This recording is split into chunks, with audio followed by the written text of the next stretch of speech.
episode of Downtime with Downstar, episode 154. And today we are here with my boy Meng Tea of the Very Co. Meng, what's up, brother? What's up? Thanks for having me. Thank you, bro. I appreciate you coming, man. While we're on this Rona lockdown, dude, Yeah, I'm crazy. just trying to get as much pods in as I can, dude. Yeah. So I'm on pod mode, and I'm glad that it worked out, dude. We've been trying to get you in here forever. Definitely. It's been, I'm away from work for a couple weeks, so have some time. Yeah, hell yeah, dude. So before we get any further, can you just let people know quick who you are and what you do? Yeah. My name's Meng. I'm from El Monte, California. I guess people know me from the FRS scene, the FRS community. Yeah. Just a car enthusiast. Hell yeah, dude. I was just thinking about that. I was going through your Instagram and looking at the cars, and if you scroll down, you see this is an era of car. This is another car. This is another, and I totally forgot that you had the FRS. Yeah. But how did that go for you, dude? I remember when the FRS came out, like the community, it was motherfucker. Hold up, dude. I gotta turn the volume down.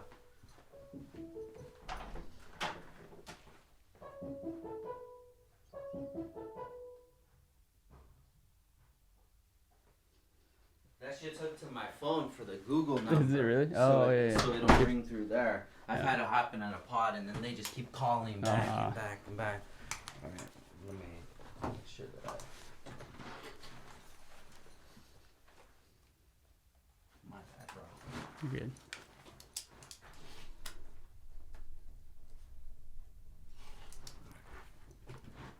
All right, cool. So yeah, in the FRS community, it's crazy how like that one chassis, it just spawned so many different, influencers and things like that, and opportunities. A lot of people came up from that car. Yeah, definitely, huh? So when did you first get the FRS? So I got it 2 weeks after the release date. Oh, wow. Yeah, and my brother got it the first week before the release date. Yeah. So they did a big thing that they sold the first FRS to one of the SoCal guys. Uh-huh. But my brother actually got it before that even came out. No way. Yeah, I think because I was working at the dealership at the time, and my brother had connects through like Toyota and stuff. Yeah. And he was able to get it at that So time. was that the same one that they built for SEMA? No. That was a different one? Yeah. But your brother was a part of that one, right? Right. The yellow one? The Super Street one? Super Street one, yeah, that one. What year was that? That was like 2015, 14, 15. That's crazy. I remember that one, yeah. dude. It had the ITBs and such in it. That was cool. That one's crazy. So what made you fall in love with that chassis? So before I got that car, I was actually, that's when I moved back to California. Yeah. I just went from Atlanta. Got you. I sold my Type R, and then I was out here and I was actually looking to get another Type R. Uh-huh. And then when my brother got it, I wasn't really into Toyotas at that time. And then I ended up driving his. I was like, man, this feels like my Type R. You know, this is a newer car. I wouldn't have to get worried about getting stolen or any of that. I was like, maybe it's a new platform I could try out. Yeah. You know? So I had an IS300 at the time. Uh-huh. I sold that, and within a week after I posted it, I sold it, and that was my down payment for the FRS. And Nice. just took off from there. Yeah, I ended up buying one for a little while. Yeah. Actually, my guy that just left, the guy Alex, he has my old FRS. I remember that. And he hooked it up pretty good, dude. It looks nice. Every time I see him, I'm like, damn, I want that car back. But I got that from Ryan, and Ryan was going to do a 2J swap in it, but you know how that shit goes. Right. Business gets too busy and stuff like that. And same thing with me. I bought the car, and I was like, oh, I'm going to do tuck it. I'm going to do this and that. And the business just got too busy, and I couldn't do anything with it. But I would definitely like to have another one of those again. Yeah, those cars are really fun to drive. Yeah. They handle really good. Yeah, it was a dope car, man. But it's crazy, dude. Just off of that one chassis, it seemed like that was like a stimulus for the community, you know, the import community. When that chassis came out, it just blew up, man. Yeah. So when you got the car, did you notice that this was going to be something that was going to be big? I think, because at the time, my brother worked at 5-Axis Design. Do you know what that is? No. Troy, he built all the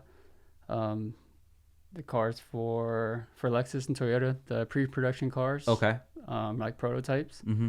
So they did a FT86, which was the to become the FRS. So my brother helped work on that. Wow. So he kind of knew about it before it was coming to the States. Yeah. So he kind of gave me a heads up about it, and he's like, man, this might be pretty big, because Yeah. the original plan was to make something to, like, for the A86 Mm-hmm.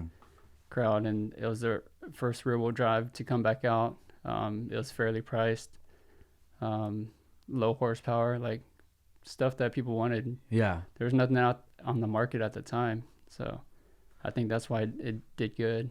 Yeah. So before we get to all that, I want to rewind a little bit. So where were you born and raised at? So actually, that's a good story. I was actually from Lakeland, Florida. That's the same place that Reynolds is from, Andrew Reynolds. No way. Yeah, so I was actually born in the same hospital as Andrew Reynolds. Oh shit. Yeah, so it's Shout pretty out to dope. Reynolds, Yeah, man. definitely.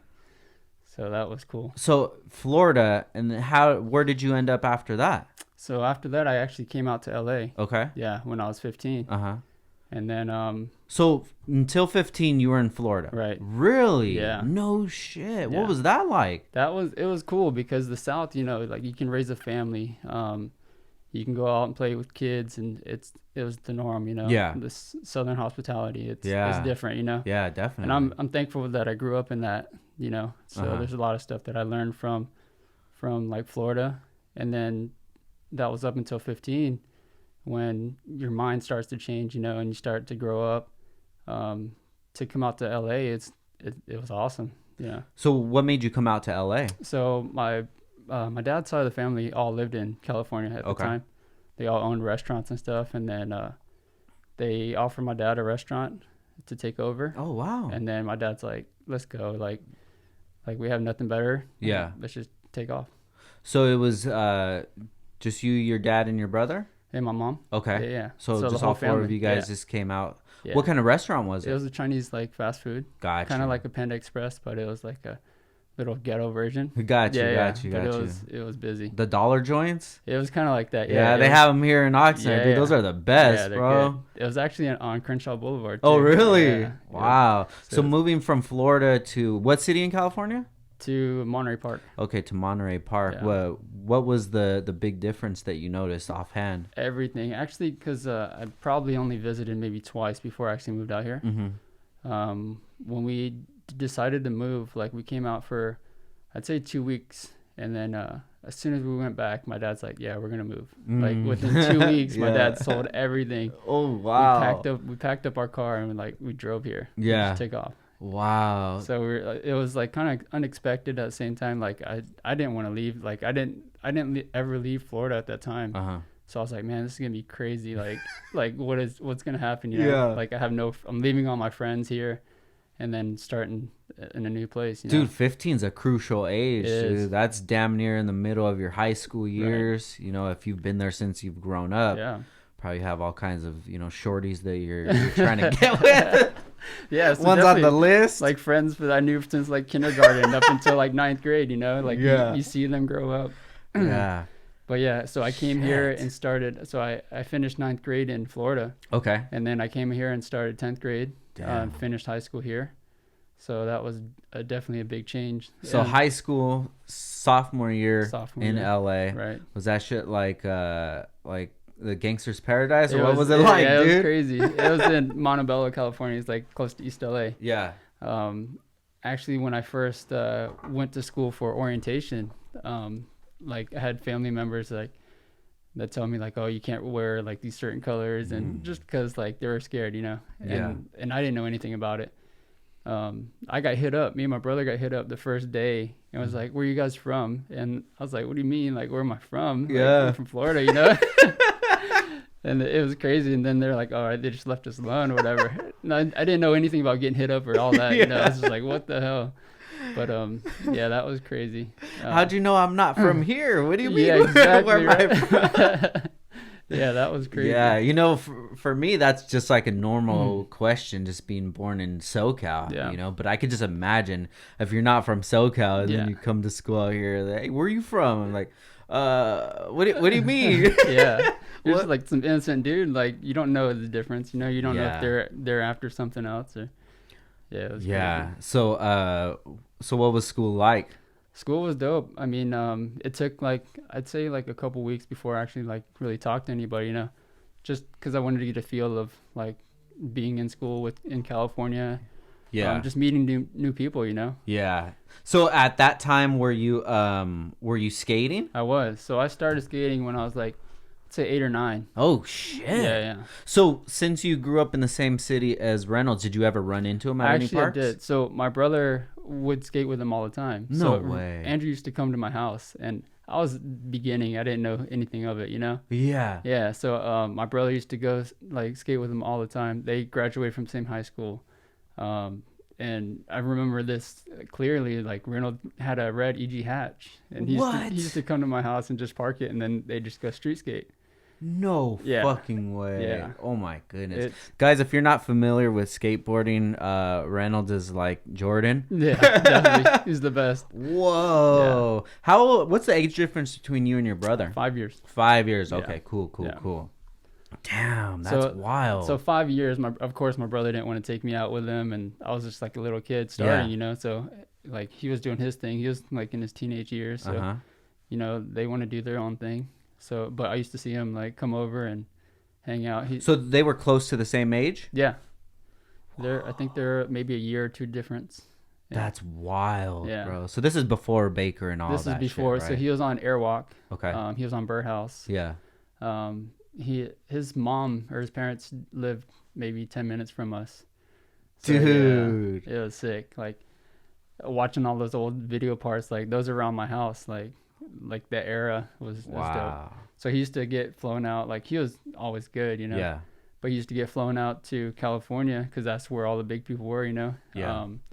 He used to go back and forth, and then every time he was back home, he'd just come out and skate, Dude, that's rad. Back then it was like everyone's homies. Like you skate, like let's go. Yeah. It was none of like the social media or any of that stuff. Dude, that's so crazy. Yeah. Reynolds, bro. Right. Damn. It's my favorite skate video, dude, Baker 2G. Yeah, I know. That's my shit. Yeah, it's crazy too because growing up, like he remembered me and stuff, and then once my brother stopped skating, that's whenever I really picked it up and started skating a lot. I remember going to Reynolds' house, and then he'd just kick over boxes of shoes to me. No way. Yeah, and I would just stop by his house and say what's up to him, because one of my friends lived down the street from him. So anytime I was over there, let's go say what's up to Andrew, let's see if he's skating. Yeah. And he's always been cool about it too. And then one day it's just like he kicked over shoes. He's like, yeah, these are for you. And I was like, no way. It's like the Reynolds 2s. It was like 3 pairs. It's like, dude, so stoked. That's so crazy because that feeling that you had, you just gave that to C2 now, dude, And that's the whole reason I wanted to do that. That's pretty cool. Thank you. I appreciate that, man. Yeah. Every time that he just gets some new gear, he just throws it on right then. Like he's skating right now in the back with the hoodie that you gave him, man. That's awesome. So stoked. I appreciate that, man. So when you got to California, what did you think of the skate parks out here? Dude, I hit up all the skate parks because I was skating pretty good at that time. I used to ride for skate park at Tampa at that time. Okay. So at 15, I was doing all ages contests at Tampa. I used to help out, put stickers up on ramps and stuff. So I was familiar with skate parks, the whole California scene. Everyone looked up to skaters in California at that time. It was the place to be, if you wanted to make it in anything. This was it. So that part of me was I'm ready, let's go. Hell yeah. So when I first got out here, my cousin would he didn't know anything about skating, but he's he knew where these parks were, Yeah. So he'd always just take me. He's like I'll take you, you can do whatever you want, and then we'll just take off. And then so we hit up all the parks around, and back then there was maybe 5 around the area. Okay. And then just got familiar with those and skated those, and then that's how I started to meet people in school, Yeah. From skating? From skating. That's dope. And those are the same dudes that I still hang out with to this day. And really? It's crazy. Yeah. Yeah, there's something about skating, dude. It's not just a regular hobby. Right. It's literally like a lifestyle. It definitely is. And before I got into cars, that was the lifestyle that I was into, was skateboarding. Yeah. It was my everything, right. From skating to video games to movies to magazines, everything was skateboarding. Right. Even in we had video production, and we would edit our own skate videos in video production. I don't know if you're in your high school they had like a morning news kind of thing. They did. Well, we would do the morning news, and then at the end they would let us put like a little skate. Were you a part of that? There. Well, I was part of putting it together, but not of the skating. Like, I sucked back then, but I just loved it, you know. And then when I got my license, I just went full force into cars and just threw the skateboard in the trunk, man. And I wish I never did that, because now that, you know, I'm getting back into it because of Christian, it's like, dude, I could be in such a better position right now if I never quit. Yeah. You know, so but then too, you start getting different friends, and these friends are into cars and not into skating, so it's kind of easier to fall off. But now that Christian is skating, dude, we go out all the time. Yeah, I see he's that. motivating me, That's dude. awesome. Yeah, I love it, man. He's getting really good, really fast. So. It's crazy. It is. Yeah, and I think that like social media and all that helps out, because back in the day, if I didn't know how to do a trick, I would just have to watch somebody do it. You know, just watch a video or something. Then I seen him when he started skating. He would go on YouTube and how to ollie or how to do whatever. How to's. Yeah, dude, and that helps out a lot, man. Yeah. Yeah, so it's dope, dude. The passion of skateboarding, there's nothing like it, man. I fucking love it. I think a lot of stuff that I know today is from skating. Yeah, especially the like don't quit. Yeah, you know, you just got to commit and do it. Right. Because that's literally like life and death. Yeah, exactly. If you don't commit, you're getting fucked up. Like, I don't want to come back for this. Like, you got to do it. Yeah. So then when did you start getting into cars? So I didn't get my license till I was 18 when I graduated high school. Okay. So that's when, my dad always had a mechanic shop in the backyard. So he always did like basic mechanic stuff, basic maintenance for like the neighborhood. Wow. So he used to work at a factory, Pepper's Farm. They used to make the Goldfish crackers. Okay. Yeah. So he used to work there, and he could have retired from that place, but he was always into like fixing VCRs, and he was always just like a do-it-yourselfer, you know what I mean? Very cool. Hell yeah. Yeah. So he always worked on cars in the backyard, and I was always like around at the time. And then my brother got into it, and then my brother got more into like, he was like you. He worked at Best Buy. He worked at Circuit City. Oh, no way. Yeah. The car install? Yeah, car install. Sick. So he was all about like in-car entertainment and like doing systems and speakers and all that stuff, right? And then when I got into cars, it was more of like hooking them up, like more of like engine work, you know? Yeah. So it was like 3 different stages of like mechanics, you know? Yeah. So it was dope. So when you're about, 15, 16, your brother's about 5 years older than you. What is he driving at that time? So his first car was a Toyota Paseo. It was given to him from my aunt. He actually blew the motor. He turboed it, blew the motor. And then he threw a Japanese Starlet motor in it. Nice. So he grew up drag racing. We used to go to Orlando Speedway. Yeah, hell yeah. Do those drag events and stuff. How far were you from the Speedway? About an hour and 10. Okay, cool. We're directly in the middle between Tampa and Orlando. Oh, got you. Okay. So it was not far. Yeah. So they used to have a bunch of drag events there. And then I used to go with him, his buddies and stuff. So...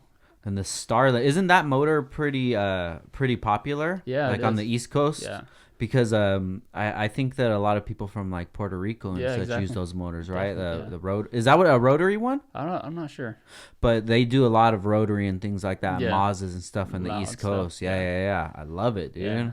Sick. So when he was doing that, were you going out to hang out with him at the races? Yeah, and stuff? I was. So back then they had a curfew, so we used to go.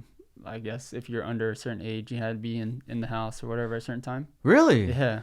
So I used to go street races and stuff with my brother. And then like, when parking lots get raided by cops and stuff, like it's like jump in the trunk. Like, so one time I jumped in the trunk because the seats folded down and all that stuff. So I fell asleep in the trunk. Yeah. And then we drove home and just made it home, and he popped the trunk and I was still sleeping and stuff. And it was... Yeah, I was pretty young at the time, but that's sick. Because I guess you either get caught and then they call your parents to come pick you up and stuff, and like my brother wasn't trying to get in trouble for me, Yeah. But yeah, I used to always go to the street races like that. So where would you guys go racing at? I guess there's a place in Tampa on this bridge. They would just shut it down and just take off, like line up and then just go at it, Yeah. Just like regular street races. So when did you end up going to Atlanta? So I left to Atlanta a year after I graduated high school. Okay. So It about was what, oh 18, 19? yeah, it was '07. Uh-huh. I left to Atlanta. Yeah. And what made you go there? So my parents were they worked the restaurant for 5 years, Mm-hmm. and then their goal was to save up money so they can retire back in Florida. You know. So it was at that time, and then I guess stuff was getting crazy here, Mm-hmm. and then they're like, we're ready to stop working, you know. So we packed up, and I guess they were closing the whole building down where our restaurant was at. It was like next to a Ralph's and stuff, and Got they you. were tearing down the whole building. Okay, got So you. it was like, do we start up another restaurant, or do we just like take what we got and like buy a house, you know? Mm-hmm. So that's what we did. We my plan was to help them like set up in Atlanta, and then just come back out here because my brother stayed out here at that time. Uh-huh. And then I ended up going with them, and then in 2008, like the market crashed, Yeah. so it was like a tough time for everyone. So it wasn't a good time for me to come back, you know. Yeah. So I stayed out there, and then that was crazy too because I wasn't in school no more, and it was I was like, how am I going to meet people? You know, it's different. Yeah, especially when you're not in school. Yeah, it's like you're going to Atlanta. It's another big city. Like, how are you going to meet people? And Yeah. what type of people are you going to meet, you know? So, and that's whenever I stopped, like, skating like that. You stopped? I did for a few years, yeah. Really? Yeah. Oh, shit. So my whole, up until I was, like, 20, that was all I did was skate, right? Mm-hmm. So I was close to, I was almost AM. Mm-hmm. Wow. Yeah, so I had, like, throughout high school, I was sponsored and stuff. Yeah. You know, audio shoes. Uh-huh. So yeah, that was my main like sponsor right there. How'd you get that? So I used to skate for the skate shop. They're still around, Borders, Okay. in the malls. I don't know if you're familiar with that. No. So they have a few locations up in the malls. They had a standalone shop in Montebello Uh-huh. that we all skate like used to go buy our stuff from. We all like all the homies skated for that shop. And they used to throw demos and stuff out. Mm-hmm. And then I actually skated one of their demos. And then one of the team reps from audio like saw me skating. He's like, dude, I'd like to send you some stuff. Nice. Yeah. And I was like, dude, that's awesome. Like, Yeah. let's do it. And Yeah. then, so I actually rode for them for 5 years. Wow. Yeah. And That's then, dope. and it was to the point where they were starting an AM team. Uh-huh. And they had a list of maybe 10 dudes like, all right, you guys got to film, you got to send me some stuff, and we're gonna pick from there. And that was like close to like right before going pro or whatever, you know. And AM is you start getting paid. I was getting free product. I was on a board company like Bearings. Like I was like full sponsored, you know. Yeah. Like that's all I had to do was just skate. I didn't care about. Well, I didn't work or anything, so everything was just from skating, you know. Yeah. So that was cool. And then from there, then you just moved to Atlanta? Yeah. So yeah, after high school, I moved to Atlanta. You didn't want to stay with your brother? No, I did, but he was like still young at that time too, and he Yeah. was trying to figure things out by himself. Yeah. So, So he never went to Atlanta. He stayed? yeah, he stayed. Got you. Yeah, Got you. Okay. So this is coming closer to the time that you and I met. Yeah. So when you get to Atlanta, Right. what is life like, and what did you do to like meet people? Right. So whenever I left, I sold everything I had, and that's whenever I started driving and stuff, and I was into cars. Mm-hmm. So I picked up my first car out there, which was a '96 Integra Nice. LS. That was my first manual car too, and then like that's what kept me busy was building this car. Who taught you how to drive it? My dad actually. Really? Yeah. So when I went to go buy it, like I didn't know how to drive it, you know, and then I took my dad with me, and he knew how to drive stick. Yeah. And then I was like, "You're gonna have to drive it home." Like he's like, "What do you mean?"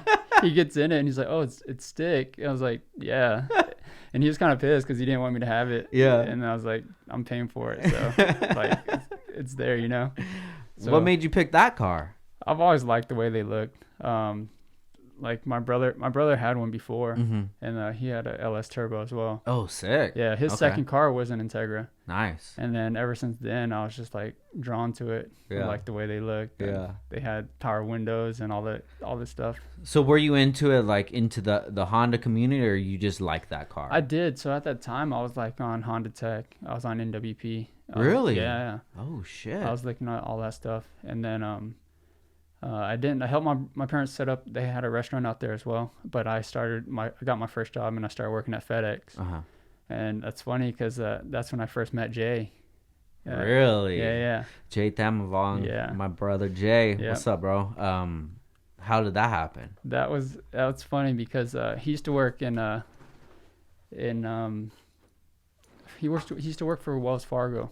Yeah. And then they had this like gated community or whatever where like employees parked and stuff. Yeah. And then across the street was FedEx. Mm-hmm. It was like the shipping place. So I used to see him drive the S2000, like, yeah. And I used to always see it. And then I used to circle like the cul-de-sac just to go see if like he's out so I can talk to him. You know? Yeah. Oh shit. And it was kind of like stalker, you know, because I was like on lunch break or something, like driving my car around. And then years later, Jay's like, man, I thought you were trying to steal my car. Oh, yeah. Shit. And I was like, man, that's funny because I was just trying to say what's up, you know? Yeah. So he used to always see me around, and he'll see me on the streets, and then it led to like car meets and stuff. Like he'd see me at car meets. Hey, Jay's the real Toretto, bro. He is. Legit real ass Toretto, dude. I don't know what it is about Jay, but it's something about like, you know, his aura. Yeah. When you meet Jay, you're like, yo, this is somebody that I want to have in my life. Yeah, definitely. You know? It was crazy how that happened too, because we didn't really know each other, and then he was like, yeah, come hang out with us, you know? Yeah. And that's when I was introduced to everybody, you know? So what was that like? That was dope because I was scared. Like I didn't know what kind of people they were, or like what was gonna go down, you know? But then they've done the same thing they've always done. They grill out and they cook some good food, and they hang out with like baller ass cars, you know? And they were always like, because I hung out with a different crowd of like car people at that time, and it was more of the underground street guys that would do street racing and all that stuff. And at that time, I built my car up. Like it was nice. And then so Jay was like the team leader of like PGK, you know, mm-hmm. And then everyone looked up to those guys. Yeah. And then even your crew? Even my crew, yeah. Oh, okay. And everyone's like, dude, you're not gonna get in there. You gotta have baller parts, you know. You gotta be like spoon this, or like you gotta have TEs and like all this stuff. You know what I mean? It was crazy. And I was like, man, I'm gonna get there one day. Yeah. So when I started hanging out with Jay and stuff, and he just opened my eyes up to like quality parts, and because I didn't really have anyone to like besides the internet. Like I didn't know what like quality build was, you know. I just like working on cars and stuff, mm-hmm. And that's crazy how I got into like working on cars is because like I bought parts, you know, and I was like, man, I can't pay someone to put this on for me, you know. I'm gonna have to learn how to do it myself. Yeah. I was like, I can afford these parts, but it's like to pay someone that's like double, you know. Yeah. And like that's a lot of money. So that's how I started like working on cars and actually looking into it. So at this time when you and Jay met, what year was this? This was I'd say like 2008. Got you. Yeah, end of 2008. So that was close to when Jay and I met. Yeah. So we've known each other for 10 years. A minute, bro. Yeah. I don't even know you as Meng, dude. I met you as Mowgli. Mowgli, right? Yeah. What was that all about? That's my middle name. And, really? Yeah. Jay's brother used to call me Mosley and stuff. So that's how that came about. Yeah. I'm trying to remember like the first time that we did end up meeting. You know, I was looking at it too. You used my car for your booth at Tennessee. Yeah. So I sold my Integra Turbo at the time, and then I was like, I had a bunch like knowledge, and I had friends that were gonna help me at that time. And I was like, dude, I'm gonna do a full on build, you know, and then try to come up in the car scene. Yeah. I did a full case swap 4-door Integra. Yeah. I did a full build on that, and then my first event was with you at IA Tennessee. Really? Yeah, I had no heat or nothing, and it was cold that day, and I drove straight from Atlanta all the way to Tennessee, like freezing my ass off, you know. And my brother was with me at that time too. That's when you met both of us. Yeah, was that? I think I was still drinking at that time. Probably, yeah. Because that was my first weekend. That was my first time ever traveling for Downstar. Okay. Was IA 2010, the summer meet. Right. Yeah, so I had met Jay. Well, I had met Bon. I met him because he worked with Chase. Okay, yeah. So in 2009, my first show ever was Nice 2009 in LA. Right. So that weekend, Guillermo from GPR Auto, he and I went and we stayed at Chase's house. Oh, sick. In the valley, Woodland Hills. So we stayed right there, and then Bond was working with Chase. So I got to meet him, and we're just talking, and then he was actually my connect into the South, to the Midwest or whatever, and I was just talking to him back and forth. He's like, dude, you should really come out to Import Alliance. Yeah. I'm like, oh, man, that's kind of like a big move. I got to get a flight and all that. Yeah. So then I ended up talking to Don, and we worked it all out. And then Bon, and we worked out the hotel. He's like, just stay here. So then before I end up How'd getting you meet there. Bon? Through Chase, okay. Because he worked with Chase, so okay. we stayed there that whole weekend for Nice. Okay. So we stayed there Friday night, Saturday night, and then went home on Sunday. So that weekend was fucking nuts, dude. Yeah. But I ended up meeting him, and then the next year I ended up meeting Jay at IBOC. So the IBOC was usually in May at that time. So I forget who it was. It was like Jay Boone, Bon. I don't even really remember. Yeah. But I ended up meeting the guys in 2010. And then that's when I'm talking to Bon, because I seen him in 2009. So I see him in 2010 again. He's like, dude, you should come out to Import Alliance. So then I ended up going there. And I flew in, took the shuttle to the hotel, and I'm just like, okay. Where'd you fly into? To Atlanta? No, I flew into Tennessee. Oh, okay. So I didn't even know anybody really there. Oh, okay. So I was kind of waiting for Bond to come because he's in Tennessee. Right. So I was waiting for him to come because he was the only dude that I really knew. Like, I've met him more than once and talked to him on NVP and stuff. Yeah. And then I seen Jay, and I was like, "Oh, what's up, man?" Because I met him before, and then, dude, he just took me under his wing, and ever since then, bro, Jay's been like my big brother, dude. Yeah, definitely. And it's just those were such great times, man. It was that was a good event too. Those meets were always fun. Yeah, like that's what we looked up to, any of those meets, that's what we built our cars for. Yeah, going out there, dude, and just partying. Because we had a 4-hour drive too, and so we used to roll pretty deep. Yeah, with these cars, it was awesome. It was literally like the movies. When you guys would roll up, it was just like Toretto in the front, and then just everybody in the back just coming through the parking lot. It was fun. And then that was the weekend that it kind of clicked in my head, like, hey, maybe we should stop drinking. Because I stopped drinking a few months after that, dude. I was so fucking smashed, dude. From those Tennessee parties. From the hotel parties, because you get there and everybody's just drinking, and you're like, all right, let's just party. Yeah, and doing freeway runs right there. Yeah, dude. That was dope. Yeah, if you guys never experienced that, you definitely missed out, because the hotel was maybe like 6 stories or something, with the balconies facing the freeway. So you can see people. They would set it up in the parking lot, then just go and then just race on the highway. That was cool. And that was so cool, man. And I remember it was that Saturday night we're partying, fucking drinking, what have you. Yeah. And then I went back to my hotel room and passed out, and I wake up at like 5 a.m. from everybody banging on my door, like, yo, we gotta go. Damn. I'm like, oh shit. But yeah, those were great times, man. So how was that Atlanta life for you? Atlanta was dope, like especially meeting Jay and all that stuff. Like, that was like the latter end of my time there. But I learned a lot from those guys, and I still hang out with a bunch of them, and I still go back to Atlanta and see all of them. Oh, so, do you? Yeah, like stay with Dino and Mike and all those guys. Yeah. So Jay took me under, and ever since then it's been good, especially with the car scene. Yeah, what's crazy now is that Jay's like 2 hours from me, and I never see him anymore, dude. Yeah, it's a shame, man. I really need to hit him up and just like set up a dinner or something like that. But you know how that shit goes, dude. You just get busy with everything. I know he's super busy, man. He has his kids and his family, and he's always got something going on, man. But dude, I fucking love Jay, man. Shout out to Jay for sure. You should get him on here too. I would love to, man. I definitely should get him on here, because we have a lot of stories together, bro. But, he ran like Atlanta, like import scene. Yeah, everyone knew who he was. Anything that he would like bring up, it was there, Yeah, I don't know if you remember this Import Alliance Atlanta in the parking structure. Yeah, one of the last ones. And there was a line to meet Jay. Oh yeah, I do remember that. Yeah. I think my car was with you at that time. Yeah, too. yeah. That was pretty cool. Yeah, so I just had a little table because Yeah. at that time I was still trying to figure out booth things, you know, Yeah. and I couldn't take anything on the All plane you with had me. was just a table Yeah, so we and a just cloth on it. set up the table. Yeah. You know what? It was little Ben. Yeah. He had because he worked at like Southwest or something. Right. So he had one of the blankets. Oh, okay. So it was just a table from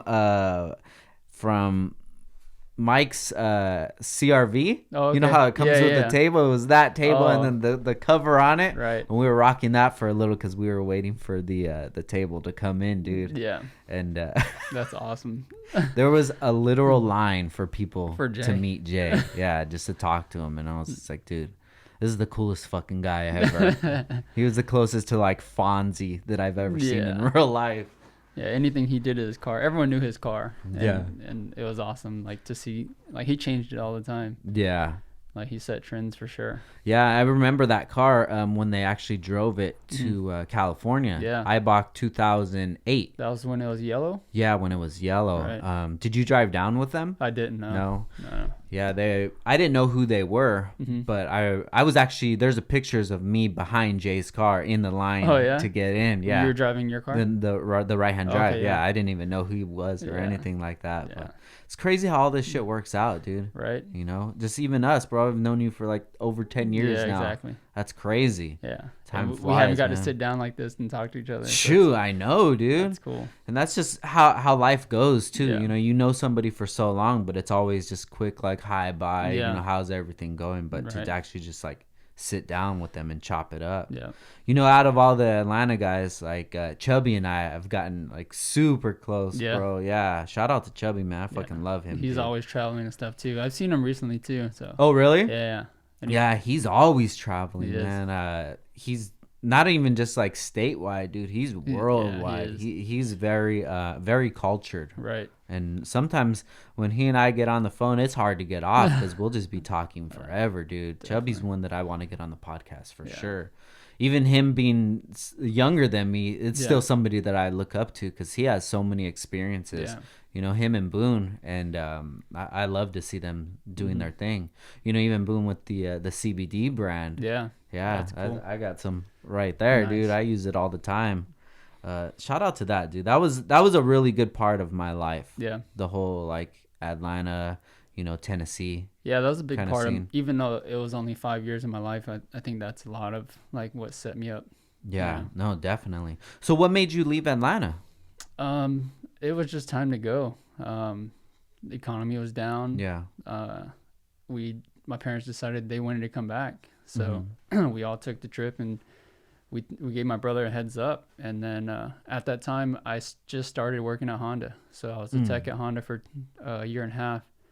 And then we decided to move back. Mm-hmm. And then that's when I started working at Toyota, 2012. So you didn't try to work at Honda? So I was gonna transfer to Honda at the time, but my brother worked at Toyota and stuff, and it was the biggest Toyota dealership. Got you. And he's like, I can get you in here for sure, like if you want this job, you know. Yeah. And I was like, might as well, you know, try it out. Mm-hmm. So it worked out. I mean, I've been there for 9 years now. Wow. Yeah. You've been back for 9 years already? Yeah. Damn, dude. Yeah. Time Time flies. flies so crazy, It is man. crazy, yeah. So, what city did you guys move back into when you came to California? To Alhambra. Okay. Yeah. So your parents had a restaurant in Atlanta. What was Right. that restaurant? That was just like a Chinese sit down. Okay. Yeah. Got you. Sit And down then restaurant. when you guys all moved back to California, did they open another restaurant? They didn't know. That's when they're like, all right, we're done. Like, we're just chilling. Yeah. Yeah. Nice. So now it's just like me and my brother working. Okay. Yeah. So you started working at Toyota, and then what car were you driving at that time? That's when I moved back and I bought my brother's friend was selling an IS 300 Okay. for pretty cheap. He said he just needed a down payment for a new car. And then, so I got it for dirt cheap. Mm-hmm. I was like, all right, I'm going to drive this until I find something I want, you know? So I actually flipped it for like double what I picked it up for. Oh, wow. And then that's whenever I got the FRS. So how'd you like that chassis? The which one? The IS. I loved it. And it was, I would have kept that, but that one was automatic. So at that time, I would have swapped it and put a 2J in it and did all that. Yeah. But the FRS came out, and I was like, I can still get good money for this car, so I might as well just flip it and then throw it towards a new car. That car's probably nasty with a 2J in it, Yeah. huh? Yeah. I bet, dude. That's why I bought another one, because I liked it. Yeah. I bought a 5-speed manual, so it's awesome. Nice. Yeah. Dope. So when you got the FRS, when did you start noticing that you can turn this into something bigger than it was? It happened pretty quick, because like me and my brother first had it. Mm-hmm. So like, I think we were like one of the first brothers to actually both have the same car, Uh-huh. And then we knew, well, since I was at the dealership, and a lot of people knew that I had it. And then there was a forum at that time too that was pretty big, that came out even before the car. So I was a member of that. What was that? That was like ft86.com or some like forum page. And then so I just always see like whatever the thread was at that time, just looking at it before I even got the car. Yeah. And then we're Honda guys, like we're gonna buy something and tear it down. Yeah. Yeah. And I was like, at that time, like it was a brand new car, but I wasn't scared to like mess it up, Yeah. And you know how that goes. Like, Yeah. we can buy something super clean and the next day it'd be in pieces. So at that time, like I did that. Like I wasn't scared I didn't like the factory wheels at the time. And it came in a 5x100 bolt pattern. So there wasn't no wheels for that. Uh-huh. Not anything good at least. So I first week I had like an intake, actually made my custom intake, and then I dismounted the tires and then got the wheels powder coated, and then because they were like a two-tone black and silver, whatever, it kind of looked weird. I got them all powder coated like some like cool silver color, and then lowered it on some Ibach springs and stuff, and then it just looked good, Yeah. And that was probably like a week or two into owning the brand new car. Wow. So this is like maybe like 50 miles on the car, and people are like, dude, you're crazy, like what are you doing, Yeah. And then I was like, man, I'm just going to treat this like a Honda. And the reason why I liked the car too is because it was like, it didn't have that much technology in it, Yeah. There wasn't like all these crazy computers you had to bypass to like do something, It was like easy to work on, like cheap maintenance. Yeah. It was a rear wheel drive. And I wanted to get into a rear wheel drive. I wanted to see what the whole thing was about, As far as like you wanted to get into drifting, or? At that time I didn't even know, like I knew what drifting was, but it wasn't like, yeah, I'm gonna get this car to drift. Got you. It was more of like it was a new car, like because the Scion community was kind of weird because they didn't have anything really that was like good. Yeah. So they had like their own like separate community of like hooking up cars, like the XPs and all that stuff, but it wasn't like the aftermarket support wasn't there, Yeah. It's not like a Honda, and a lot of people like that's why they hated on them, because like they're trying to be like the new Hondas or whatever. But it wasn't until the FRS came out that all these companies actually started making quality parts for it, And we knew a bunch of people at that time, and we knew like companies that were looking for the car. So they used mine or my brother's car for a lot of their prototypes. Oh, okay. Yeah. Got you. So we worked with a lot of good companies at that time, like Cusco with like bracing and stuff, and a lot of people like that didn't have that car yet, because there was a waiting list when that car came out. It was like hard to get on, And then we both had it, so it was like, all right, let's like do this. We so I didn't, when I first got it, I probably didn't drive it that much because it had someone's shop, like getting parts made or stuff like that, And then it just started to climb, and people started knowing like who we were. People like, I would update the forums just like Honda Tech or something, like this is what I'm doing to the car. Yeah. And then people just started like, damn, he's like, this is a lot of stuff he's doing. These are parts like he's getting made, and quality companies that are backing it, And then that we wanted to start like this community of like quality like builds, Same thing that like the Honda stuff would do. Like when you see someone like with a badass car, like man, he's using like good stuff. Yeah. So we wanted to do that with the FRS. We didn't want it to be like cheap parts in the beginning and then slowly start getting like good stuff. Yeah. So we want to start out like making good stuff. So we worked with those companies, and that's what like kind of, I think that's what like blew us up at the time. Everyone knew us for the FRS at that time. And that's when we started FRS 86. Yeah. And then that like took off because I mean, everything we did was, because my brother was more of the show car guy. He always like made his cars look good. And then I did my first autocross event with that car, and then that's when I was like, this car is fun to drive. Where was that at? That was at Auto Club Speedway Oh, okay. in Fontana. It was like I guess it was the first 86 Fest meet. Yeah, are you familiar with the 86 Fest? And I've heard of it. I've Okay. never went to it or anything like that. so that was a free event, and that was like all the 86s, all the FRSs, and it was just like a core like 86 like car show. Yeah. And then they had like a free autocross event. Okay. So I did that, and I was like, man, this thing is cool. Like I want to be able to drive this thing like Yeah. fast, you know. Yeah. And then I was a lot of the Honda guys that I knew at the time would always go to the track, like Loispec guys and stuff like that. Yeah. And then they invited me to a actual track event, Time Attack, and I was like, man, I'm kind of scared, you know. Yeah. Like, and I went out to that, and I was hooked ever since. What was your first experience like? As far as what? As far as like doing the autocross. So the autocross is you're only staying in like maybe first and second gear, and then you're not really gonna mess up your car because you're gonna hit a couple cones and that's it, you know. And it's like a short track, so it was just like go-karting, but in your own car. Got you. And then it was fun, you know. So I did one autocross event, and then I went straight to the tracks after that and just started doing that. Really? Yeah. So what year is this? This was 2013. Yeah. Okay. So at the same time, there's other guys that are popping up, FRS dude. It seems like, for me, from the outside of it, there was probably like a group of maybe like 5 to 10 like influential names that kind of made that chassis grow. Whether it was people like yourself doing R&D for like performance parts, high-end performance parts, or wide body companies or things like that. Right. Was it Stay Crushing? Yeah. Kilogram. So I Noel. Yeah. Can't think of anybody else off the top of my head. I'm sure you know all those guys. Yeah, but it's been a while. They're still around too. And I met all those people at that time, and we all came together because of it, you know.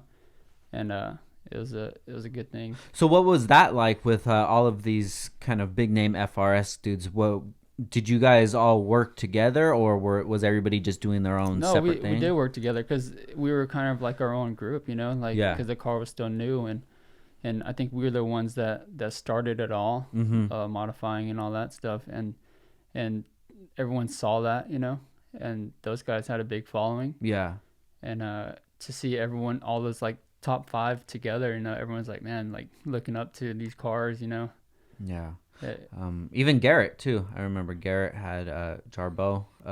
He was like later in it. Was it? Yeah, it was probably like the year after or something. Got you.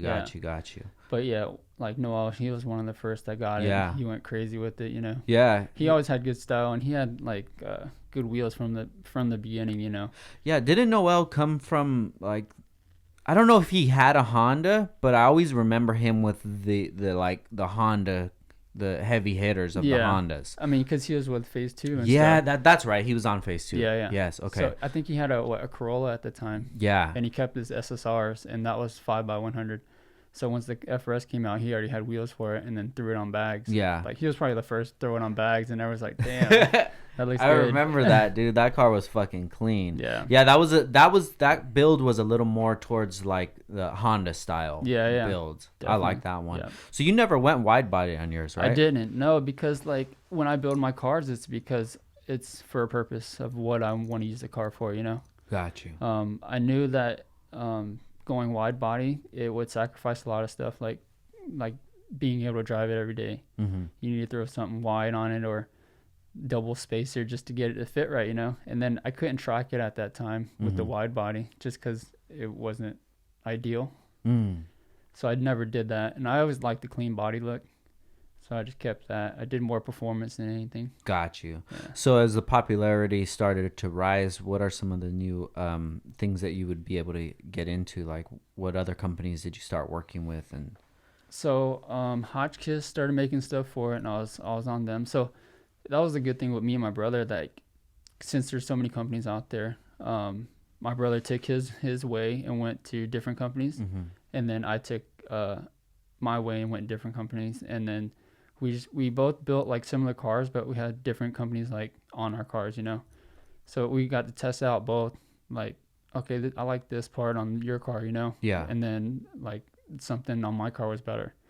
And I got to test my car a lot because I was going on the track at the time. So people were like following that, rather than just seeing a pretty car at the show or something.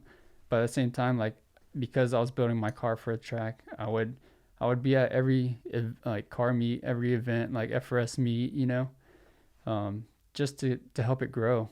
Yeah. So I was up early at shows, like up late at car meets and doing all of that, like everything I could, like to help spread it, and it was cool. Yeah, it spread, man. Yeah, it definitely spread. That chassis ended up becoming like an icon. Yeah, to this day. Definitely. That one chassis has a whole entire community. Yeah, that's like an EG, just like an EG, but having its own entire world. Right. Which it kind of does, but not to the level of an FRS for sure. I think 2013 was probably our biggest year. Mm-hmm.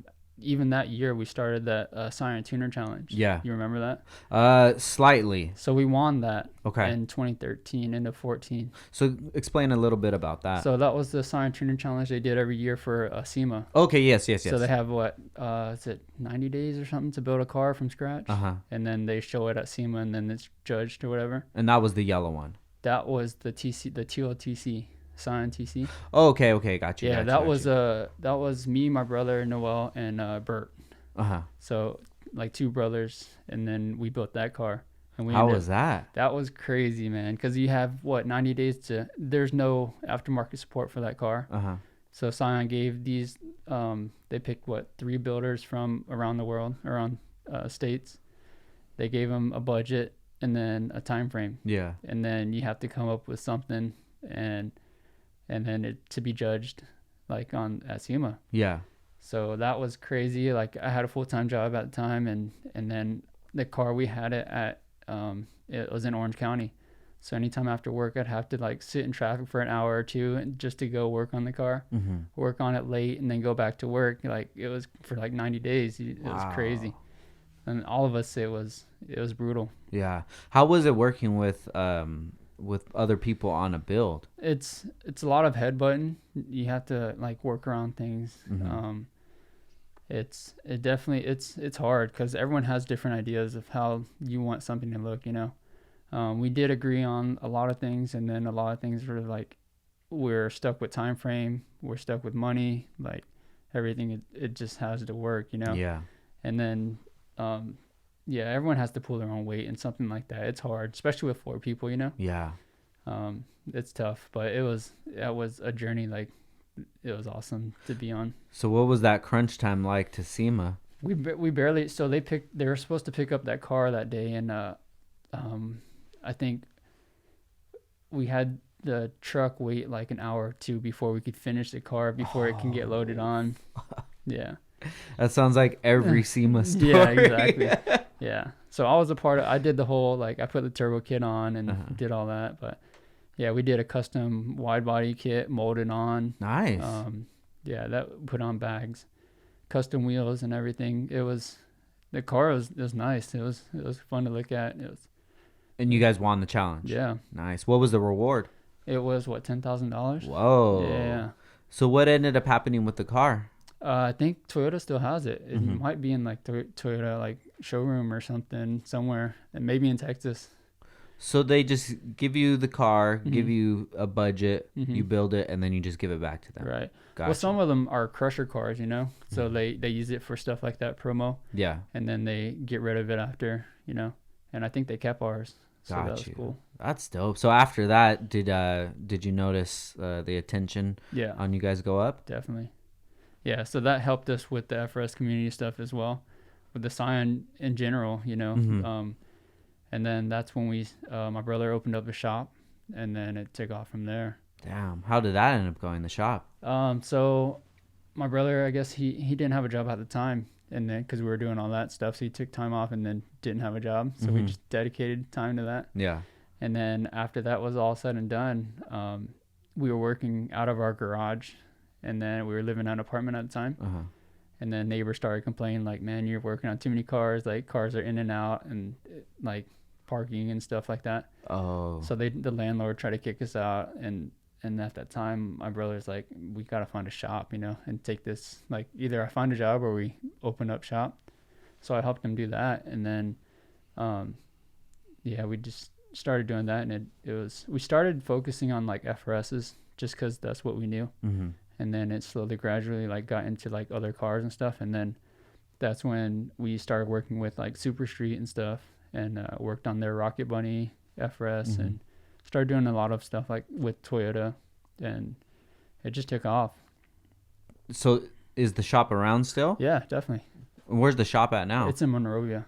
Dope. Yeah, dude. so it's a bigger spot. It's like probably double the size that it was before. That's Yeah. awesome, man. So he's doing that. So how involved are you with the shop now? I'm still there all the time. Yeah, I go there after work, or if he needs help and stuff, like Mhm. I'll go there like after my day job and go wrench on cars and stuff. So what kind of jobs does he have now? Well, he started out doing like full like car wraps and stuff. Oh, okay. Yeah, and then just bolt on stuff, and then now he's like into maintenance and like taking on like, he does a lot of SEMA projects. He does a lot of like just a lot of aftermarket stuff. Got you. Yeah. Dope, man. So how did you get into drifting? So I met Kengushi Uh-huh. through work when I was working at Toyota, and I had the FRS, and like how small the FRS scene was at that time.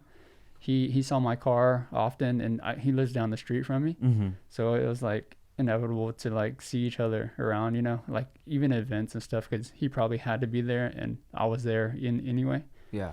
I started talking to him, and then we just clicked, and then started doing like holding events and stuff, and then doing like learner, like drift events, like practice stuff, Yeah.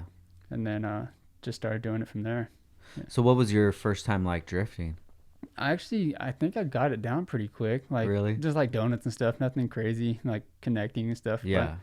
But it was like more of like the donut stuff, and it's not like when you're with like obviously he's pro, but when you're around someone that's good, all you have to do is just watch, and then you kind of get a sense of like, this is what I need to do, Yeah. like not on that level, but it gives you an idea of like how it should be, Yeah.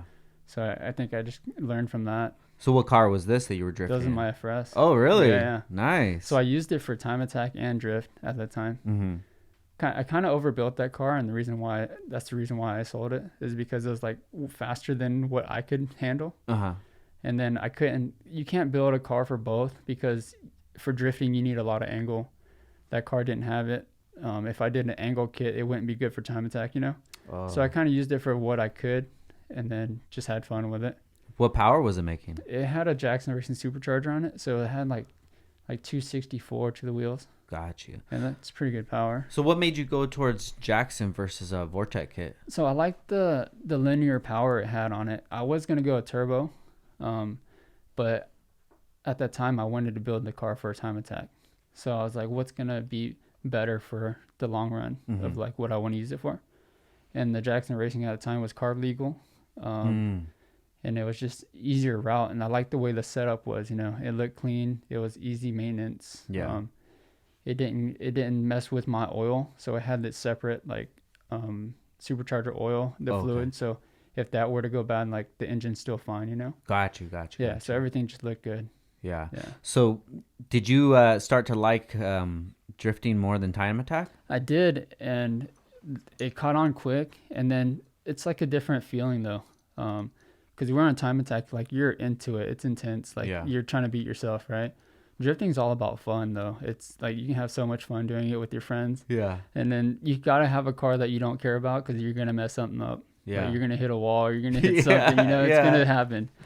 But the fact that you can make these cars look really dope, and then they're like tear them up, it's even better. That's sick, man. So did Kengushi take you under his wing? Kind of did, yeah. It was more of like a friend thing than anything. Yeah. But it's always been good. And now that I can say I'm friends with him, but work with him, it's pretty awesome. So at the time when you first met him, who was his main title sponsor? It's always been Greddy, I think. Greddy and Toyota. Yeah. Yeah. Do you have a relationship with Kenji? Yes, I do. Yeah.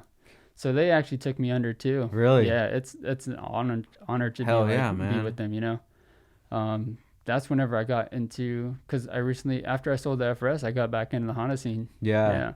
So when I sold the FRS, like, I wanted to build another Honda, right? But it's so saturated with good builds, it's hard to come up, Yeah.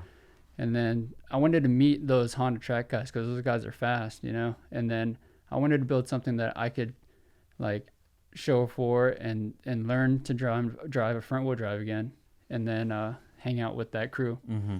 And that's when I picked up another Integra. Mm-hmm. So I started working on that, and then I was already friends with Gretty, with Kenji and stuff, and this is before I had like an actual Honda again. Just through drifting and stuff, And then when I picked up the Integra, I found this Gretty turbo kit on OfferUp. Oh, okay. And I was like, because you couldn't find them new anywhere. It's hard to find. Mm-hmm. And then I found one and I sent it to Kenji. And I was like, this thing's kind of busted, but it's Gretty, It had like a busted intercooler. Like the turbo was probably blown, and like it had the manifold. Like it was stamped and everything. Yeah. I was like, man, I should get this. And then I sent it to him. He's like, yeah, buy it. So he's like, I can rebuild it for you. No way. Yeah. So I bought it, and then I took it to Gretty, and they cleaned it up for me. Kenji took care of it. He rebuilt it. He's like, I got a rebuild kit for it, so you're fine there. Yeah. Got the manifold like ceramic coated and all that, and then that's why I wanted to build my current Integra like to be like a 96 like Integra, like in that era. Yeah. So I wanted like a B series turbo, and then have the Gretty. They redid like the piping and stuff on it, and it was crazy for Kenji's like, yeah, to bring the car here, and we'll take care of it. Like we'll work on it here. And it was cool to have my car there, and then have them like focus on that. It was like, man, this is crazy. Fuck yeah. And like dude. growing up is like, man, this is Gretty performance. Like I would never have a chance to be in there, And then for them to be working on your car, it's like, holy cow. Yeah, I still have those feelings to this day, man. Yeah. Shout out to Kenji, dude. Yeah. Whenever I see him, we'll just talking bullshit, but it's still in the back of my mind. I'm just like starstruck, bro. Yeah. I'm like, I always tell him, dude, you're a fucking OG. It's so weird that you end up having these conversations with people like that, right. like him, and then like Steve from HMO and stuff. It's like, fuck, dude, you guys are like people that I looked up to when I was coming up. You know, even people like Ryan, even like Jonathan. Yeah, like, I looked up Jonathan growing up. Yeah, hell yeah, dude. Just having him to come here and do the podcast, dude, that meant so much to me, bro. Yeah. Because it's like these people are really, the founders of the community, and they all played their own specific part in it at their time, right? And so dope, man. Yeah. It's so dope to just be able to sit down with these people and actually have like a friendship, right? And it makes you realize that the position that they're at is somewhere where you can be at, right. and all it's gonna take is just that hard work and grinding, just and being out there, definitely, and just realizing that the issues that they're going through at that level, you're going through the same thing, but just at like a different level. Trying to get there, yeah. So it's awesome, man. Shout out to them. And Kenji is always working on his car. Like he still has the passion for cars. It's awesome to see, and he's so like particular about his builds and stuff. Yeah, and it's crazy. I saw that whole EF come together. Like really, I helped him with it, and seeing it as a bare shell, and to see where it's at now.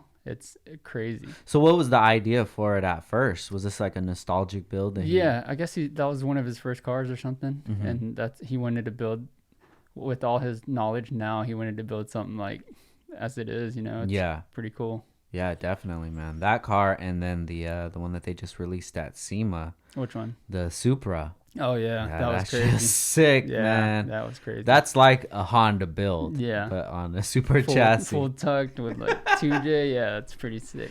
I loved it. I don't know much about those cars, so I was looking at the motor. I'm like, this looks different than everybody else's. Is this the same motor?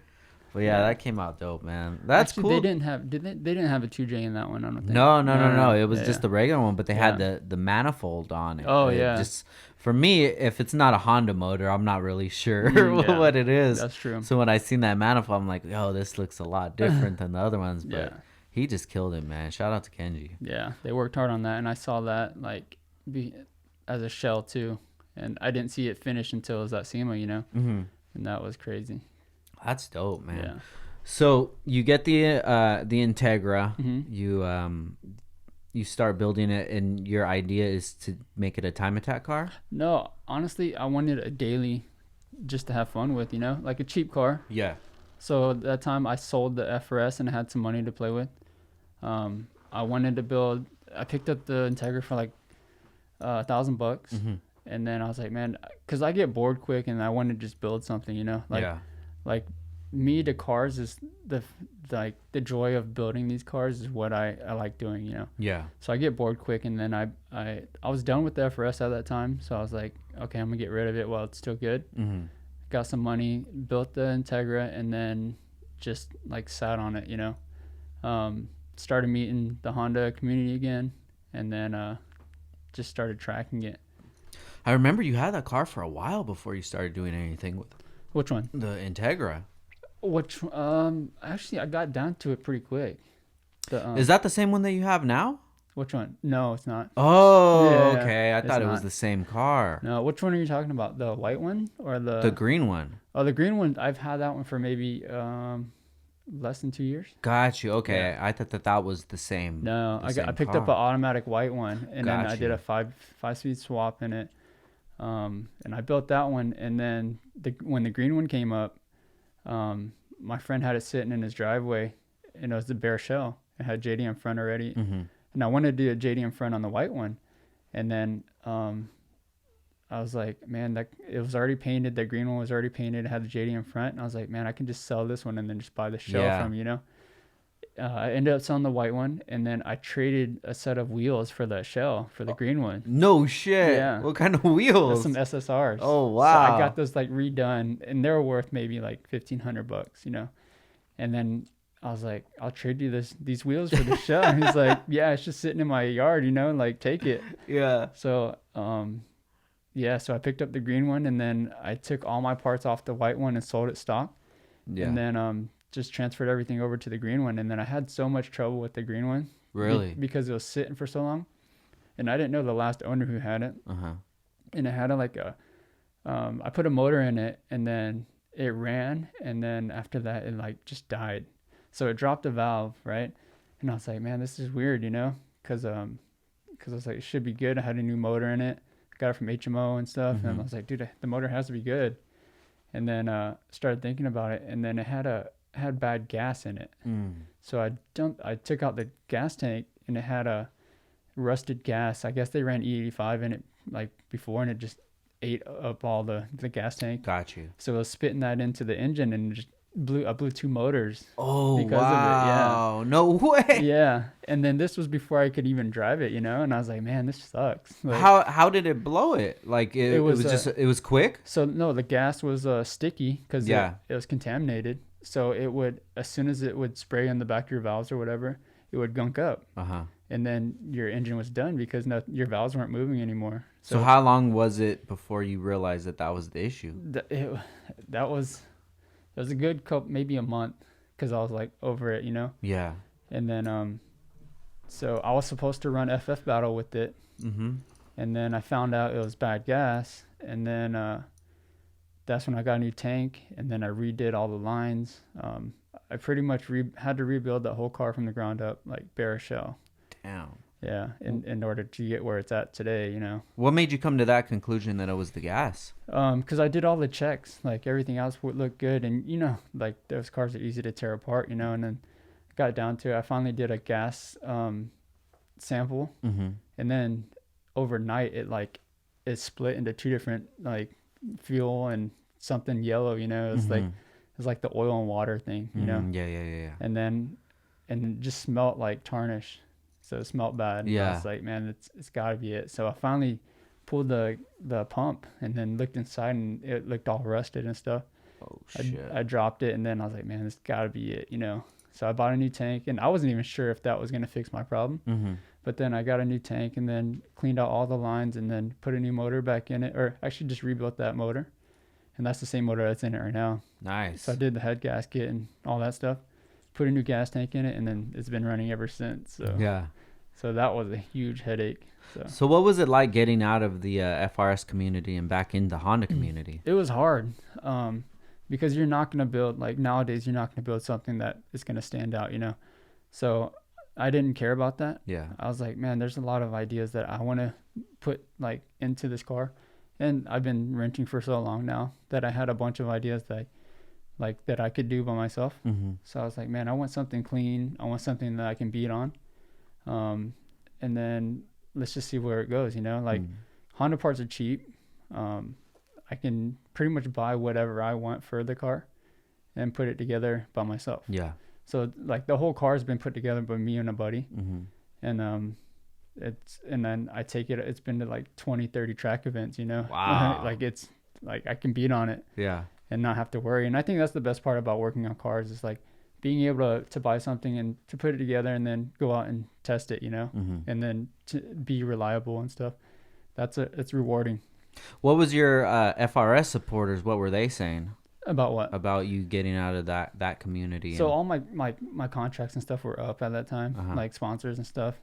But they knew me as a person, not just for my car. Got you. And I think that's where that came in, because like a lot of sponsors, like it wasn't just like promoting these companies. Like I knew these on a friendly basis, Yeah. And then it's easy for me to like get rid of that, and then okay, I'm starting something new. Got you. Yeah. If you guys want to be a part of this, this is what I'm doing, Yeah. And then they've always had my back, like, and I'm thankful for that, Yeah. So what are some companies that you work with the Integra? Nitto Tires, they've been supporting all my cars. Mm-hmm. Me and my brother. Grady Performance, Reaction Coilovers, they've helped me out a lot. Nice. Just like it's very small. It's like a handful of companies that have my back, but it's always fun. So when you started doing these Honda track events, was that group of people very inviting to you? They were, yeah. Because I guess it depends how you like carry yourself too, Because you can't just go in there and like, I'm the fastest dude out here. I have the best car out here, Yeah. Because there's always room for improvement. So I went there and a lot of them knew like that I came from the FRS and stuff. So they knew me from that. And they're like, oh, cool, you have a Honda now. So now they have more to relate to, Yeah. And then I just want to become a better driver all around. So I would let people drive my cars and like those fast guys out there, Mm-hmm. And like you see a nice car out there and you're like, man, he's not going to the track, But like I built my car for the track, so it's always out there. Yeah. And then I think that's why a lot of people like see my car is because it looks good in photos or whatever, and I actually drive the car. Yeah. And that's what I built it for. But those guys out there, like, because the fast guys out there, like their cars don't look the greatest. Yeah. They're all about performance. They're like, I'm chasing lap times. I don't care about how it looks. Yeah. I was on a different page, I guess. I wanted it to look good and be like somewhat competitive. Yeah. Like, because I can't dedicate my whole time to being fast, So I want something that I can be proud of, like as a car. Why do you think that disconnection is around, where dudes that they don't put any attention on aesthetics or cleanliness and they just want to get that time? But it really seems like they could have both in my eyes. Right. I think it has a lot to do with money. Because I mean, you do beat on it, and then who's gonna spend like $1,000 on a like fenders that you might go off track and break? Like it's scary. So they're gonna spend that money towards something that's gonna help them go faster. And yeah. Did you ever do any of the FF battles? I did. So I've been in the last two. Uh-huh. Yeah. Before that, I was in. I drove the FRS in 2 events for Super Street. Uh-huh. But FF Battle was something I always looked up to in the magazines because, like, that was dope, Yeah. I was like, man, I want to build. That was one of my main goals of owning a Honda again. I was like, man, I want to build something so I can be in that, So, yeah, 2 years in a row, I got to run FF Battle. And how'd you end up doing? I was in the middle of the pack. I think I was like 8. Got you. Those guys are fast, man. Really? Yeah, they're crazy. Who are some of the big names in that community? The track guys? Yeah. Amir, he drives the NSX, the K-swapped NSX. Okay. Dwayne, he runs our compound. Okay. Those guys are fast, man. They don't have that much power, but dude, they're flying down these tracks. Yeah. So There's a lot of underground guys that are just killing it. I've never been out there before, No? man. I should check it out one of these Yeah, days. definitely. Yeah, but that was always something that was just different from the things that I was into. Yeah. I would like to get into something for driving and drifting or Yeah. track or something like that. Right. But the closest thing to us is at least 2 hours or Right. more. Yeah. Even drag racing. I would love to go out drag racing, Yeah. but it's a lot of work. It is. I don't really have many people around here that I wrench with or do car stuff with or anything like that. So it'd be more on the solo tip. Right. That's hard to do too. You need a crew that can help you. Yeah. And make you feel comfortable in what you're going to do. Yeah. Yeah. Like to the track, you need like not necessarily a pit crew, but people that know what they're doing. Yeah. So. I don't have none of that. But I would love to, man. Yeah. I love it. I love drag racing and I love drifting. I would love to even try it out. Dude, one of come these out. days. I go all the time. Oh, dude, let me know next time. Yeah, I would definitely go out there, dude. Yeah. I went to Grid Life last year. Oh yeah. Yeah, Grid Life I didn't Atlanta. I was supposed to go that time. Oh, too. were you? Yeah. Work came into play, but I heard it was fun. It was really cool, Yeah. man. I just admire them so much for what they do. The car control. Yeah. As far as an automotive sport, that's probably like my number one most favorite sport to watch. Right. Drag racing is cool, Yeah. but when you're just chasing like a tenth of a second or whatever, it's not as exciting to me as it is for the team and the drivers. Right. As far as like a sport that I like to watch, drifting is so cool. Definitely. Man, because you don't even have to be into cars to watch drifting. Yeah, and that's when my first drift event. I didn't know what drifting was, and I was like, man, this is awesome. Yeah. These dudes are really like getting down. It's crazy. Yeah. And even going to an event like Formula Drift, it's mind blowing, Right. dude. Yeah. So at one of the last events, you guys won an award, right? Yeah, we won first place in Irwindale. Nice. Yeah. When was that? That was in October last year. Yeah. So what was that like? That was amazing. It was crazy because Ken hasn't been on the podium for a while, and then to be first place, it was amazing. To be at Irwindale, his hometown too. Yeah. So that was cool. It was a lot of emotion that came down to that because he's had struggled the whole year, just like car troubles and stuff like that, and then to finally come out on top on that was amazing. Nice. So you're part of the team. So yeah, like last year was probably my highlight of like so far. It was a lot of travel. I actually got offered to be a part of the team last year. Very cool. Yeah, it was another driver through Gretty. They because Ken had his team already, and I didn't want to jump into that because those guys are they're good already, Yeah. So I didn't want to go and mess anything up. Yeah. So they have another like Pro-Am driver, Pro 2 driver that they needed help, and he was sponsored by Gretty as well. And then they mentioned my name to him. He hit me up and I was like, dude, I'm down. Yeah. Like, let's do it. So so all those events like that we were at, like Ken was still running that weekend as well. So I would jump back and forth to both teams. And that was I just went in for the experience, like to be behind the pits, to like what goes on. And then it's crazy, like being on a race team, when time matters, when everything has to work, Yeah. and it's cool to get a win and to know that you were on that team. Like it's gnarly. Celebration for everybody. Yeah. Huh? Yeah. It's a whole, besides being like the driver, everyone has their own part of like winning. Now, what was your part in it? I changed all tires and stuff. Pretty much anything that needs to be done. Like, cause we change gearing for each track, like, sway bars or just suspension setups, like anything that needed to be done for that track had to be like, it was just us, Yeah. like, cause the tires last maybe 2 laps and then you have to change them. So we'd have to run back and forth to pits to go change out wheels, change out tires. The NOS bottle had to be filled. Like if he needed a drink or something, like that was us, Yeah. This is like a small 5-man team. So you have a guy on a spotter that's telling you where to put the car, you have your driver, you have people that are changing wheels and tires, putting up gas, like everything has to be on time. Cause you maybe have a couple minutes before each run, Yeah. before you can go out and handle business.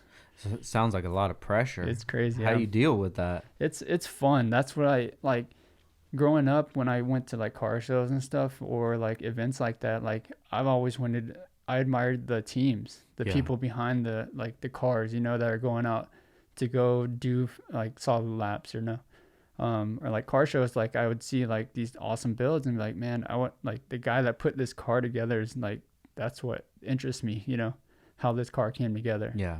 Not just like how it looks right now. So I wanted to be a part of like that team or any race team. So last year having that opportunity was awesome. So did that change your mind on the sport of drifting after you being a part of it? Definitely. Yeah. Yeah. It's corporate, being on like a large scale, like Formula Drift, and then being like drifting on streets or like local events, like it's totally different. Yeah, that's one thing that I've always admired about Formula Drift is when you go there, it feels like a real sport. Yeah. Like feels like something like NASCAR. Right. Yeah. And that's one aspect of that I wish that we would have, maybe in our community, right. like the Honda community or something like that, where we had more attention from the corporate side of things, where we can get bigger sponsors, maybe like Monster, right. Rockstar, or something like that, because we have the numbers. Right. But I don't know what it is. I don't know what the disconnect is. Yeah.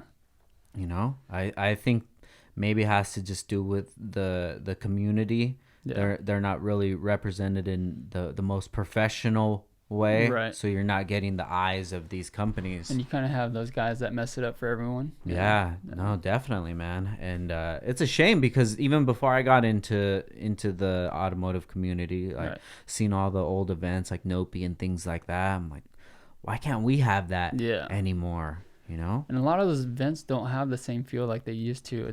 It sucks, Yeah. Because like the Nopi days were amazing, like, but yeah, it's not like that anymore. I missed all of that, dude. Yeah. My good old days are like the iBox and H Days and Import Alliance. Even Import Alliance like was that. there, dude. I had that good feeling. I still remember those, and those are awesome. And I'm always trying to wonder how much the event really played a part in it versus the people. Right. Because it's always like that. Every time you talk to somebody about, cars or music or whatever, it's always about, I like this certain artist. I like this car. It was better back in the day. But does that have to do with those times or does that have to do with you personally? And sometimes I think it is me personally, like because those memories that I had, it really didn't have much to do with the shows. Right. It wasn't like, oh man, there was such a nice car there, or you know, it was more about the people, the memories you had with the people. Definitely. And sometimes I wish that I would have stepped back a little bit and just soaked in those memories as they were happening. But at that time, you had to do what you had to do, and business was business, right? Yeah, so, definitely, dude. To get where you are today, I mean, that's what you had to do. It was a lot of grinding, man. It was. A lot of people, they always tell us, like, oh, Downstar blew up fast. I'm like, it was only 10 years. Yeah, exactly. And they didn't see everything in between, right? Yeah, but you were around for the early parts of it, dude. Yeah, I've seen your growth from the beginning, man. It's been awesome. Thank you, man. I appreciate it. That's the reason why, I started what I started, because I used to listen to a lot of, of your inspiration stuff. Really? Yeah, man. And that's what I think one of your things you said about working $8 for $8 an hour or whatever, right? Yeah. It's like, is $8 an hour worth your life or whatever? Yeah. And that clicked with me, and I was like, man, that's so true. Yeah. And that got me pumped. Thank you, man. I appreciate that, dude. And that's why I was putting that info out, because I knew so many people like yourself seen the start of Downstar, you know, whether if you were on NWP or whatever, you've seen it start from nothing to something. Right. And I want people to know, especially if there's people that just started following us in the last few years, like, look, there was so much more grinding that came to this. Yeah. Now, if you want to do something, today is the day that you start. No matter if you don't have an idea or, well, I don't have money. None of that shit matters. Get a notebook. Write some names on it, write a logo. Yeah. I want to do these ideas or something like that, and then go from there. There's so much around us now. It's easy to do. You just got to put effort. And especially all the connects that you have. So let's go ahead and talk about it, man. Let's talk about your brand. Yeah. So what do you call it? Is it just Very? It's just Very, yeah. Okay. Yeah. Cool. So what's the history on that? When did that come up? So like I said, it was something that clicked with what you said. Like I listen to a lot of like inspirational stuff, like Gary V. Yeah. He's one. And then I was at work and I was probably dead one time, and I was like, man, like I'm just wasting my time being here, you know? Like there's no work coming through, and I'm like, I'm sitting on the clock, and you got to be clocked in for 8-10 hours a day, you know? Yeah. And after work is when I really started to like do things. I'm like, okay, this is my day job, but once I get off work, like that's when the crunch starts happening, you know? Yeah. So I was like, man, I want to do something that I can like have my friends be a part of, enjoy at the same time, you know? And this is just a side gig, something fun that I wanted to see if I can get started off the ground, you know? Yeah. So I was looking up like names. It's like, it's hard to find, like it's saturated with like clothing companies and all that stuff, right?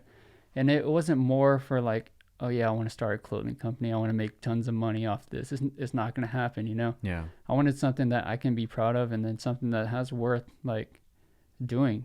So I was looking up names, and then something short, something that meant something, you know? Yeah. So Very was like, I can incorporate anything really, because Very is just like, it's whatever you want, you know? And since I was already into, like, I've been into skating, I've been into cars, like, I work on cars and stuff. So like all of that, like I travel a lot, you know, like I wanted to do something that I can bring all that into, you know? So I have like all of us, we have a good group of friends like that are very talented in everything they do, you know? But a lot of these people, like they work for regular jobs, regular companies and stuff. Yeah. But they don't get like highlighted in like what they're good at, you know? Like, because I have friends that are photographers that shoot for certain companies or whatever, but they're probably not happy at their job, you know? Yeah. But yeah, the work is so amazing. So I wanted to like incorporate that. I wanted to bring them on, like, and not like to like pay these people or anything. It's just like, you have extra work. Like there's probably photos that your friends aren't using, you know? Yeah. But that's a badass photo. Like, let's use it, you know? And then I wanted to be that guy to like, I wanted to learn how to make shirts or how to come up with a company, or I wanted to see the background stuff. Yeah. Like I wanted to, so I hit up my cousin. He was a graphic designer, and I was like, I want to start this clothing company. I didn't tell anyone because then like, it's a crazy idea, right? You bring up something like, I want to start a company, you know, like you have to tell the right people. Yeah, that's what it is. And I told my friends like that are close to me, like, and then some of them were like, yeah, it's going to take some work, you know? Yeah. And I was like, it's going to take some money, or like, and that doesn't scare me, you know? Like, and then when I started it, and I wasn't like, man, how am I going to sell this stuff, you know? Like that never crossed my mind. Like I just wanted to make stuff, and if it sold, you know? So I wanted to see the background stuff, like, so buying shirts, you know, or finding a screen printer or making a logo, doing all that stuff is like how are these companies doing that, you know? So I wanted to be a part of that, like by myself. Like, yeah. So I came up with a name. I got a couple of designs, you know. Start out with find your local screen printer or whatever it is, you know, go buy a couple of shirts and then start out with a small batch and just wear it, you know? And then, like a lot of my friends are like, dude, like, let me get a shirt, you know, I'm down to rock it, you know? And like what you said about C2 is like me giving that to him. Like, that's what I wanted to do. Like, yeah. Hell yeah. I want to be a company that can bring up kids that are up and coming, you know, not use them, but like I remember the first like company shirt that I got for free. Like I was super hyped. Yeah. You know? I'm like, man, this is awesome. I'll wear it every day. Like wear it to sleep and stuff, you know? Like, so for me to like be able to have a company that I can like give to kids or give to like the homies or something. Yeah. And they actually want to wear it. And like, dude, that's awesome. Yeah, definitely, dude. So I wanted like to bring like, since I've came from the skating community, like I work on like pros cars. I hang out with a bunch of like professionals and like athletes and like whatever, you know? So I kind of know what direction, like what it takes to get to that, you know? So if I can, like, I wanted to bring up kids, like, and move them in that direction or help them like in any way, you know? Yeah. And then whether it's giving them free product or like stuff like that, like make them feel like like they're doing something right, you know? Yeah. Like that's a good feeling, and that's what I wanted out of the company. Definitely, especially if kids are out there trying hard, you know. Yeah. Just like C2, dude, he's trying to skate all the time. Like he's always outside trying something, showing me clips and things like that. Like there's so many kids like that, and from that point to the point where you're gonna get sponsored, that's a big road to go down. Yeah. And it's a long road, and you're probably not going to get sponsored. Right. It's going to be hard, you know. So if there's companies like yourself that see these kids and you can relate to where they're coming from and their struggles, and then you just flow them like a hat or a shirt or something, dude, their eyes light up so quick. Dude, and it motivates them even more to go out and do it, you know? Yeah. And like guys like me and you, we're out there, right? Yeah. We see these kids that are trying hard. Like no one else would notice these people at all, you know? And how do you think these people come up without us, you know? And I think that's a cool part of it. Yeah, definitely. I'd like to give a handout every time I can to somebody that's trying hard, you know, because I remember when I was trying hard at those times and how lonely those times are. Yeah. You know, how uncertain it is. Sometimes you don't even know if you're doing the right thing. Yeah. Am I going the right way? Am I doing the right thing? Is this going to be good for the future? Right. And a lot of that stuff I had to learn on my own. Yeah. But if there's somebody coming up now that I can see that they're going through the same things, always try to lend them, you know, some kind of help, some encouragement or what have you. You know, I was just watching this show on Netflix, and it's like 100 Humans or something like that. I did see that. Did you see that? I didn't watch it. But you should check it out, dude. It's sick. So they have a group of 100 people, and they basically say like, all right, the 20-year-olds versus the 30s, the 40s, the 50s, the 60s, and then you guess like who's gonna be the one to perform better in this circumstance or what have you. Yeah. So one was they were gonna do a test. 50 people would go in, and no matter how their performance was, you said that it was terrible. And then the next one, however their performance was, you tell them it was great. No matter if they didn't even do it. It was like a spinning plate on a stick kind of thing. Right. And then the girl, she just kept falling, and she's like, oh, she's laughing, you know, and the guy's just like, oh, you're doing great, you know, keep at it. Yeah. And then the next one was a girl that she came in and she was perfect with it, spinning it, doing all the things that they said. Yeah. And the guy just tore her apart, you know, that was terrible. Your form was horrible. No way. So then after that, the girl that they gave praise to, she came back and she smoked it. Really? Yeah. And then the girl that they said that she was doing bad, she did horrible. Wow. And it just shows how much positive motivation really works. Yeah. You know, you tell these kids, and I try it all the time because I want Christian to be his best. Yeah. So I'm pointing out the things, well, you need to do this, you need to do that. Yeah. But then after seeing that, it made me look at things totally different. Right. You know, that even if you are good, that negative feedback you get can really do something to you. I think your attitude has a lot to do with it. There's like tons of kids nowadays that are so good at skating, but yet they have a like crappy attitude. Yeah. And that's not going to get them anywhere, you know? Yeah. You need someone that's going to like be humble, same time be just as good, you know? Yeah. And being out there, you see all that, because like you can see someone's profile and right off the bat see how like what kind of person they are. Definitely. You know? Yeah. And that's what it was before. Like we'd have to send in our sponsor me videos, and they don't know anything about us just by what they see on here, you know? Yeah. And then maybe get an email or phone call. But nowadays it's so easy to be seen. Mm-hmm. And I'm sure you get it all the time, like people trying to hit you up for sponsorships and stuff. Like at the same time you're running a business, but you do want to help out some people, you know? And it's hard. It's like who do I pick to like give out stuff to, or you know definitely. I mean? So how do you navigate around that? I'm out there in the streets. Like I skate as much as I can. I'm always at these events. Like I do. Like you have to be out there, or else it'd be just a blind like audition, you know. Mm-hmm. So that's how I get around it. What's your local park that you go to? I go to South Amani or Rosemead. Okay. Just local parks, but I'm usually like, if I have a day off, like I'll find a new park and I'll try to go out to it, you know? Yeah. We're going to hit Oxnard skate park pretty soon. Do it. I'm excited. Do you have any kids that skate for you? I do. I have a couple that I give stuff to, and they're homies like all around, but I know they're really good. They're young too. Yeah. And they're really good. And I give stuff to, and I tell them when they're slacking, you know, like, Yeah. cause like whenever we were skating, like we'd skate all day, every day, right? There was no like nothing in between. Yeah. Nowadays, like there's so much stuff going on that people like tend to fall off, you know, like, oh, I'm tired today. I was like, like, what is that? You know, Yeah. what is Yeah. being tired? Like I'm always Yeah. doing something, you know?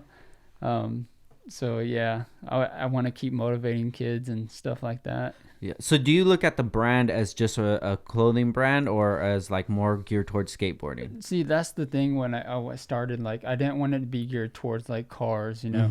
Mm-hmm. Like a lot of car people are into skating, Mm-hmm. but a lot of skaters aren't into cars, you know? So it's kind of hard to like intertwine both of them, Yeah. but it's kind of just like an active like clothing brand, just being out there, Like going out, lifestyle brand. lifestyle brand Yeah. of like just doing something, whether it is you like working on cars and like I post car stuff on it and stuff, not just because, oh, it's a cool car, this has this parts, you know. It's because I want people to see like, yeah, these regular guys are working on these cars, like they go out and drive these cars, or not just like a cool car, you know. Yeah. So it's more of like the person rather than the object of like, that's why I didn't want to have it just be like all skating, cuz Yeah. so I wanted to be like versatile, like have everybody be able to enjoy it. Yeah. So who helps you with the brand now? Just me. Really? Yeah. Sick, Yeah. dude. So it's something like that I started. I'm like, okay, I'm gonna start this thing, and if it goes, it goes. If not, then it's all on me, you know. Yeah. So it's all my time and money invested in it. It's like everything that I wanted to be a part of. Like if it doesn't work out in the long run, I tried. Yeah. I have homies that like supported it from the beginning, you know. Yeah. And then it could branch off into like, say I work for a bigger company down the road and they need like me to print shirts or something. Like it's knowledge that you have, you know. Oh, definitely. So that's what the main goal of it, like just to learn something new. Yeah, I've had buddies that they try to start something and it didn't work. Yeah. Then I tell them like, look, those connections that you have, those are valuable to all kinds of people. Right. You know, so if you already know where to get shirts made, dude, I've said this before. I said, you know, you go to your local burrito shop or whatever it is, Yeah. you know, like here, there's a pizza place, Right. Topper's Pizza. It's like a staple Right. for this area. So go to somewhere like that and see if they have merch. Right. If they don't have merch, propose it to them. Yeah. You know, if you know how to do like Photoshop and things like that, Photoshop it, show it to them. Like, hey, I made this. If you guys want to get some, we could do it for X amount. You know, Right. you use those connections Right. for something, Yeah. and they're invaluable, man. I It goes love a long it. way. That's cool. And I mean, that's fun to me, you know? Yeah. Like I used to go on my lunch breaks just like to run downtown in traffic just to pick up shirts, you know? Yeah. And then after work, have to go drop them off at a printer. Like Yeah. that drive right there is what pushed me, you know? And it's cool Yeah. to have that like on your portfolio. Like I know how to do this stuff already, you know? Yeah. And I mean, it's cool. I try to learn as much as I can, like whatever, you know, whether it's cars, whether it's skating or clothing or whatever, you know. So where do you see the brand going? Where's your vision at? So, I mean, I'd never expected it to get like extra famous or make tons of money off of it or be rich off of it. Yeah. Because I have a day job, this is just my side gig that I enjoy doing. Yeah. So whether it gravitates to people, like I'm just gonna keep doing it and see where it goes, you know. Yeah. Hell yeah, dude. Yeah. I love it, man. So I love that jacket. That's just that's sick, We dude. gotta get you one. Yeah, that's fresh, bro. I love it. You're always hustling, man. You're Trying, always man. doing something. So, how has everything that's been going on with the coronavirus affected you? Man, so right now I'm off work for 3 weeks. Shit. Is Yeah. it paid or no? I'm not paid. Really? Yeah. But I'm not too worried about that. Well, depending how long this takes, like it's crazy going on right now, you know. Yeah. And I mean it's affecting everyone. Yeah. And like I'm curious to see how long it's going to take to recover and what people are going to do like after like they calm it down, you know. And because I know it's affecting like my brother and his clients and stuff. Yeah. Like, because if no one's working, then no one has money to spend on anything. Mm-hmm. And how are we gonna like recover from that? Yeah. Like, because when we start working again, like everyone's gonna be in debt, so that money has to go towards that, you know. So as far as me, like my goal this year was to open my own shop. Really? Yeah. like performance like, shop? Yeah, well, maintenance, yeah. Very cool. Yeah. Wow. So I wanted geared towards like track guys and do that, you know. Okay. Yeah, so that was my goal. It still is. Well, maybe with these interest loans all the way down, right. this might be the perfect good time to do it. Yeah. take out a good chunk. Yeah, exactly. So yeah, that's my goal. Since I've been in the automotive industry for like 9 years, I think I have a good sense of what I want to do. Yeah. So, I mean, we'll see how that goes. Yeah. Should maybe right now just take out a big ass loan and then just go bankrupt and be like, hey, it was 2020. Yeah, exactly. It's a fucked up year. Yeah. But it is scary, man. I was saying this on yesterday's pod. It's like, money never disappears. It just merely changes hands. Right. And money is changing hands in really crazy ways right now. I think a lot of the people that had their funds in stocks, dude, they're going through some shit right now. Sure, and then the people that work, paycheck to paycheck, and then they're not getting paid from their job, and then they have kids that aren't in school now. Bro, shit is rough. Yeah, it's for getting them, crazy. Definitely. But then you look at other companies that they're thriving right now. Toilet paper companies, hand sanitizer, pretty much everything that's involved in a grocery store. Like buying consumers right now. Definitely. Yeah. So I don't know what the hell is gonna happen, man. But that's like a small margin of people that are getting money off of that. Yeah, which it's kind of always like that too. Yeah, the rich are always getting rich, that's man. True. But I mean, a lot of rich companies are taking a hit right now because they can't be open. Like the airlines, for sure. Yeah. Like bigger companies have to lay off people. Like they're losing tons of money every day. Yeah. Like Disney, for instance, not being open, like that's tons of money. Imagine that, dude. Right. The trickle effect to all of this shit is just gonna be horrible. Yeah. I think it's gonna be a few years before we even are able to take a breath and be like, all right, that's done with. Yeah. Because even if the virus leaves, in this month, right, still the problems that caused, they're still gonna be felt for months after this, even years. Right. Just like when 9/11 happened, 9/11 wasn't something that just happened and then, okay, let's move on. Right. It changed the way that we live life to this day. Definitely. If people didn't travel back then and they just travel now, they kind of don't realize that back then it was just like catching a bus. Yeah. You just walk up, you don't have to get searched or really anything like that. It was so relaxed. But now when you go to the airport, it's all like the security and stuff. Yeah, dude, it's crazy. Yeah. Now and then, the guys with the shoe bombs or whatever. Yeah. Now you have to take off your shoes, and then just you're losing so much freedoms little by little by little. Right. Just now think about it. Yeah. When all this calms down, when you have to go on a plane, who says that they're not going to test you? Right. Test your temperature. Yeah. Just like they search you, they're going to test your temperature. Who knows where this is going to go? Stuff keeps adding up. Yeah. Scary times, man. Right. It's definitely scary. But in these scary times, you just gotta be positive and try to look at the bright side. And just a lot of people staying home right now. This is time to catch up on things that you've been putting on the back burner. Definitely. Whether there's designs that you've wanted to do, clothing, things like that, or whatever. I'm going to be focusing on the YouTube channel a lot if it comes to a point where we're not going to be able to come into the shop. Yeah. And I think it'll help a lot of people get through it, because they have something to watch. It's something that's important, Yeah. There's a lot of fear right now, and I definitely don't want to add to it. Mm-hmm. So with this time, just think of it more as like a mandatory time to spend with your family. Right. Work's slowing down, so instead of just chilling out here and stressing about shit, let's go skate it up, have a great day. And this is why I'm here. I mean, it's be productive, use my day wisely. Yeah, definitely, man. Well, I'm excited where everything's going with you, bro. I appreciate it. You've always been a great guy ever since I've known you, and you've always had a great head on your shoulders. I appreciate it.